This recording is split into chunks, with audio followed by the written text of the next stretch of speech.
मुख्यमंत्री अजित पवार यांच्या निधनानंतर बारामतीची पोटनिवडणूक होते. त्याचा आज प्रचाराचा नारळ फुटतोय आणि हे फुटण्यासाठी खरं तर राष्ट्रवादीचे नेते दिलीप वळसे पाटील पोहोचलेले आहेत. साहेब, आज प्रचाराचा नारळ फुटतोय, कशा प्रकारे बघतात दादांच्या निधनानंतर ही निवडणूक?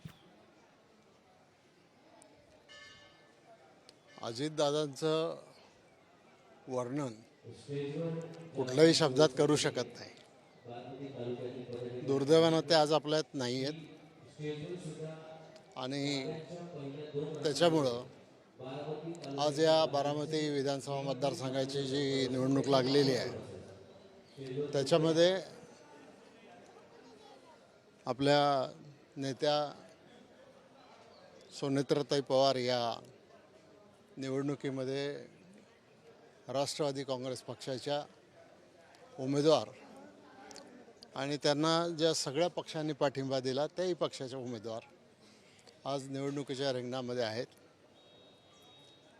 आपण एकंदरीत चित्र पाहिलं तर स्थानिक कोणी उमेदवार त्याच्यामध्ये दिसत नाही, सगळे बाहेरून आलेले उमेदवार आहेत. त्यामुळे केवळ निवडणूक बिनविरोध होऊ द्यायची नाही किंवा स्वतःचं महत्त्व वाढवायचं म्हणून काही लोकांनी फॉर्म भरलेले आहेत. परंतु बारामती तालुका हा पवारांचा तालुका याच्यासाठी आहे की आदरणीय पवारसाहेबांच्या मातोश्री शारदाबाई पवार या जिल्हा लोकल बोर्डामध्ये अनेक वर्षे काम करत होत्या. तर आप्पासाहेब पवारांनी एक वेगळी दिशा इथल्या सगळ्या शेतीला राजकारणाला दिलेलं. साहेबांचं कर्तृत्व तर हिमालय इतकं मोठं आहे आणि सगळ्यांचा पाठिंबा सुनेत्राताईंना आहे. त्या आज राज्याच्या उपमुख्यमंत्री म्हणून काम करतात. त्यांनी पक्षाची राष्ट्रीय अध्यक्षपदाची पण जबाबदारी स्वीकारलेली आहे आणि मग त्याच्यामधून आज ही निवडणूक खरं तर लागली नसती लागली तर चांगलं झालं असतं. परंतु ठीक आहे, शेवटी जी परिस्थिती आहे त्याला सामोरं जावं लागतं आणि अजितदादांनी, पवारसाहेबांनी, सुप्रियाताईंनी सगळ्यांनी जे काम या तालुक्यासाठी केलेलं आहे ते काम म्हणजे कुठल्याही माणसाला विसरता येणार नाही. बारामतीचा गौरव राष्ट्रपतींनी पण केला, पंतप्रधानांनी पण पूर्वीच्या केला, आत्ताच्याही पंतप्रधानांनी आपला गौरव त्या ठिकाणी केला. त्यामुळं जवळपास सगळ्यांचा पाठिंबा असलेलाच उमेदवार आहे. आता फक्त फॉर्मॅलिटी पार पाडायची आहे आणि त्याच्यासाठी कार्यकर्ते सगळे झटून लागलेले आहेत आणि मोठ्या मताच्या फरकाने सुनेत्राताई विजयी होतील याच्यात काही शंका नाही. महाविकास आघाडीतील नेते प्रचाराला येणार का? कारण त्यांनी पाठिंबा दिलाय, त्यांना तुम्ही सांगा. असं आहे की खरं तर महाविकास आघाडीतले नेते आले प्रचाराला तर उत्तमच आहे, त्यांनी यावं असा आमचा प्रयत्न राहणार आहे. परंतु एक निवडणुकीमध्ये जी चुरस असते त्या चुरशीमुळं हे सगळं करावं लागतं. या निवडणुकीत तशी चुरस नाही आहे आणि त्यामुळं स्थानिक कार्यकर्ते ज्यांचं संघटन अतिशय मजबूत आहे बारामतीचं, अजितदादांच्या नेतृत्वाखाली, पवारसाहेबांच्या नेतृत्वाखाली जुन्या पिढीतले लोक, नव्या पिढीतले लोक, बारामतीचे नागरिक, व्यापारी, वकील, डॉक्टर्स सगळ्यांचा एक मोठा विश्वास दादांनी कमावलेला होता आणि आता त्या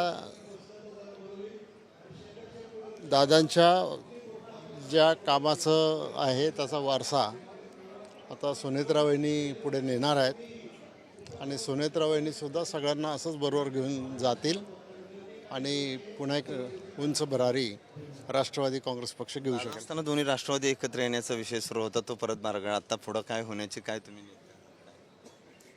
असं आहे की या विषयाच्या संदर्भात मला वाटतं आमचे वरिष्ठ नेते बोलतील तर चांगलं होईल. त्या संदर्भात मी बोलणं योग्य होणार नाही. खरं तर काल साहेबांनी एक वक्तव्य केलं वारकरी संप्रदायाच्या बाबतीत की वारकरी संप्रदायामध्ये प्रतिगामी जे शक्ती आहेत त्या घुसण्याचा प्रयत्न करतात. याकडे तुम्ही कसं बघता? कारण पुणे जिल्ह्यात आळंदी, देहूक या ठिकाणी सगळं अनेकदा तुम्ही जात असता, त्या ठिकाणी पाहत असता. महाराष्ट्रामध्ये वारकरी संप्रदाय खूप मोठा आहे. संत, महात्मे, समाजसुधारक यांची सगळ्यांची एक अशी भक्कम अशी एकजूट या महाराष्ट्रामध्ये आहे आणि काही काही लोक त्याचा गैरफायदा घ्यायचा प्रयत्न करतात आणि त्याच्यामुळं हे जे अध्यात्म आहे किंवा वारकरी संप्रदाय आहे, शेवटी हा वारकरी संप्रदायाला आळंदी पंढरपूरची वारी ज्यावेळेला आमचा सामान्य शेतकरी जातो त्यावेळेला कोणाचं आमंत्रण लागत नाही, शिस्तीत जातो, शिस्तीत येतो आणि फक्त पांडुरंगावर असलेली श्रद्धा, माऊलींच्यावर असलेली श्रद्धा, त्यांचा आशीर्वाद तो मिळावा असं प्रत्येकाला वाटतं आणि प्रत्येकजण त्या दृष्टिकोनातून काम करत असो. सगळेच जण काय माळकरी नसतात, सगळेच जण काय वारकरी नसतात, परंतु श्रद्धा ही अविचलित आहे आणि त्याच्यामुळंच, या विचारामुळंच आज महाराष्ट्रामध्ये एक प्रागतिक विचार करणारा समाज तयार झालेला आहे. छत्रपती शिवाजी महाराज, छत्रपती शाहू महाराज, बाबासाहेब आंबेडकर, भारतरत्न आमचे महात्मा ज्योतिराव फुले आणि अशा अनेक विचारवंतांची, साहित्यिकांची एक या क्षेत्रामध्ये कामगिरी आपण पाहिलेली आहे. मला असं वाटतं की थोडे काही लोक त्याचा गैरफायदा घ्यायचा प्रयत्न करत आहेत आणि ते कोणी असो ते वेळेत थांबवण्याचं काम आपल्याला करावं लागेल.